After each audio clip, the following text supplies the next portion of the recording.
Blue Protocol is quickly becoming one of the most highly anticipated upcoming MMORPGs of 2020, and with the NDA being lifted and the recent news that's came out about the game, we now have a better idea of what exactly Blue Protocol is in terms of gameplay, progression, and the world.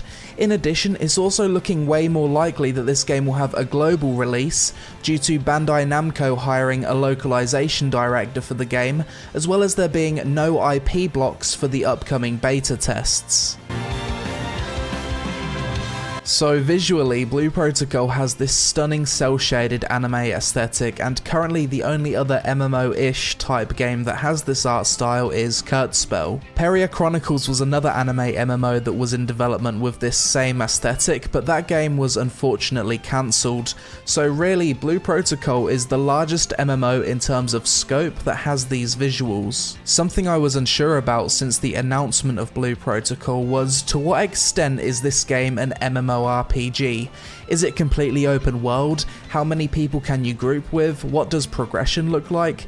Initially, when I saw the first gameplay trailer of this game, I thought it looked like an MMO light similar to Vindictus, Critical Online, and PSO2. This isn't the case. Blue Protocol is an actual MMORPG in the sense that there's a massive town with hundreds of other players. You can queue 6-player dungeons. When you're out in the world questing, you'll see other players going about their own business, and the game has inbuilt features such as emotes, dances, interactable benches, and stuff like that to facilitate roleplay. The game isn't open world, however the zones where you'll be questing are actually quite large. The open world aspect of this game seems comparable to a game like Final Fantasy XIV when it comes to the size of zones. In addition, when out in the world, the game has a channel system similar to other Eastern MMOs. However, you're not able to manually change channel, and I'm not sure how many players exist on each channel. It just seems like something that's sorted out automatically by the game, and if you group with players on another channel, you're able to teleport to the channel of the party leader. Despite the game not being completely open world, it seems like a lot of effort has gone into giving you the illusion that it is. The view distance in this game is really far, and you can see the scenery of the other zones next to the one you're in. When you change zones, there isn't some giant immersion breaking portal you go through. You simply walk through a subtle line of glowing arrows and go through a short loading screen. Some other info related to the world: in the main town you can swim in the sea, you can jump over walls and fall from heights, so this isn't one of those games that's super restricted by invisible barriers. This game will have mounts, so the fact that this is a thing shows you that the zones are indeed quite a nice size. Full damage exists when jumping from great heights, and the game has a day-night cycle of roughly 30 minutes. Other than that, Blue Protocol seems to be a very story-driven game that's full of cutscenes that I'd expect to be fully voice-acted throughout. Personally, I'm not really someone that plays MMOs for the story, but with this game I really like the style and the world, so I'll really be trying my best to get into the story for once, as the cutscenes they've shown off so far look really great. In terms of RP features, this game seems to have decent character creation that's still being improved upon, but nothing mind-blowing. You can have 2 colours for your hair, there's a few accessories and makeup options, as well as a few sliders. For the role players, the game has a bunch of emotes such as dances, 2 different sitting poses, and all the other stuff you'd expect. Something that adds to the RP and immersion aspect in this game is its modern minimalist user interface that you have the option of toggling on and off if you choose to. It seems like the UI in this game is being designed to show only what's relevant to you at the time, with not too much visual clutter.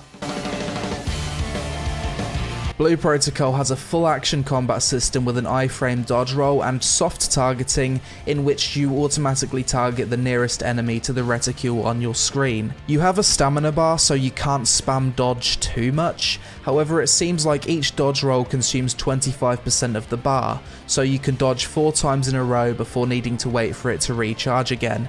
In addition, you can also sprint in this game, which consumes stamina, and you can also jump and attack in the air if you want to, which is is pretty cool. Aside from that, your class in this game is determined by the weapon you're using. It's not something set in stone at the character creation menu, and you're able to change weapons and progress multiple classes on one character.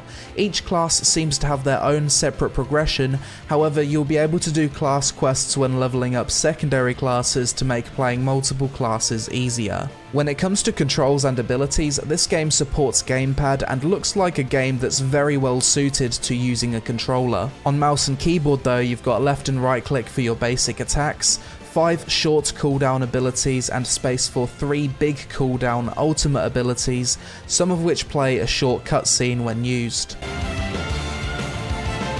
Now let's talk about the PvE, which seems to be the biggest focus of Blue Protocol. So obviously you've got your quests out in the open world, but sometimes you'll get massive world bosses spawn which players in the area can work together to kill. You've also got solo dungeons and 6-player group dungeons. These dungeons have timers, some are designed with a bit of verticality so you'll need to climb walls, some have areas where you can fall to your death. You'll need to slash down barriers, and there's also some optional paths you can clear for additional loot chests. When it comes to the bosses, they have a lot of telegraphed abilities which you'll need to dodge to avoid.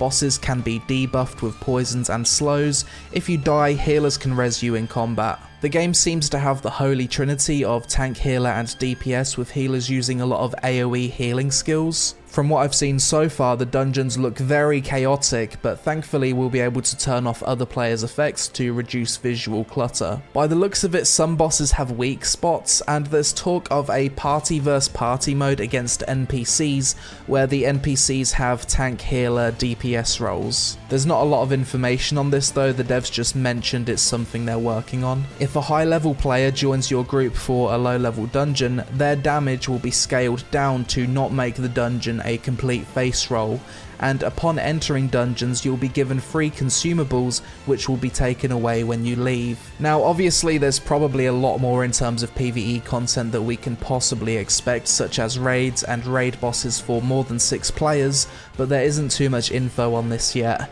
In addition, I'd imagine there'll be a lot of solo only PvE content via the game's main storyline. Not a lot is known about the PvP in Blue Protocol other than there will be an arena mode. I would assume this to be your fairly standard 1v1, 2v2 and 3v3 type of PvP, as this is really easy to implement, but I might be wrong. It was data mined that the game files contain assets for PvP domination, capture the flag and payload, however we haven't received any official information about these potential game types as of yet. Personally, I'd love the game to have a bit of PvP, as the combat looks super fun and responsive, and for me would definitely add to the game. It seems as though crafting is going to be core to progression in Blue Protocol, and in the main town there's a big machine that's used for crafting gear. I can imagine this being a hot spot for players to hang out and trade with each other. The reason crafting is so big in this game is that monsters don't directly drop weapons, they instead drop materials you need to craft weapons yourself, which I think is quite a smart way of making sure that crafting isn't irrelevant in this game, as we've seen in many other MMOs. When you level up, you'll gain skill points. You have the choice of spending these skill points on one of 2 skill trees. One skill tree is specific to your class, and the other skill tree is a general tree that all classes will have access to. We've also been told that costumes in Blue Protocol will not have stats on them. Blue Protocol will be a free-to-play game in Japan that will have seasonal battle passes and sell cosmetics. Apparently the devs are adamant there will be no pay to win in the game, and with Bandai Namco most likely being the global publisher, we should expect to see a similar business model in the West. Unlike Korean and Chinese MMOs, Japanese MMOs typically aren't nearly as bad when it comes to pay to win, so I'm willing to give them the benefit of the doubt with the business model, but then again we've had so many pay to win MMOs come out that it's almost becoming a default for the genre, so I wouldn't put my money on it.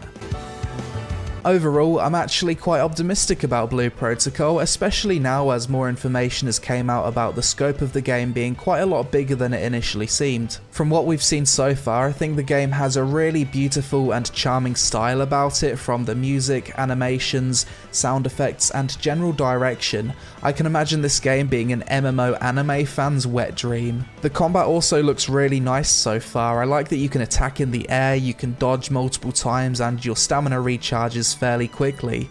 It definitely doesn't strike me as static or too clunky, which is definitely a big win in my book. The next beta test for Blue Protocol will be sometime in March. It will last for 4 days and they're letting 50,000 people in. If you get access to the game, you're probably going to need to use a ping booster for a decent connection to Japan, and for that I recommend Exit Lag. They've already got routes set up for the game. You can use their 3-day free trial without giving them any credit card info, so you can't go wrong. I'd really like to make a first impressions video for this game during its next beta, but I feel it's quite unlikely I'll get in, so if any of you do get access and would lend me your account for a day so I could make a video, I'd be super grateful. But that's it for this video, guys. I hope I helped give you some idea of what to expect from Blue Protocol, and it's nice that we've got another MMORPG to look forward to. As always, let me know your thoughts on this game in the comments below. Is this a game you're excited for? What are your hopes for the game? Let me know. Thanks for watching, I hope you all have a great day, and I'll see you again really soon.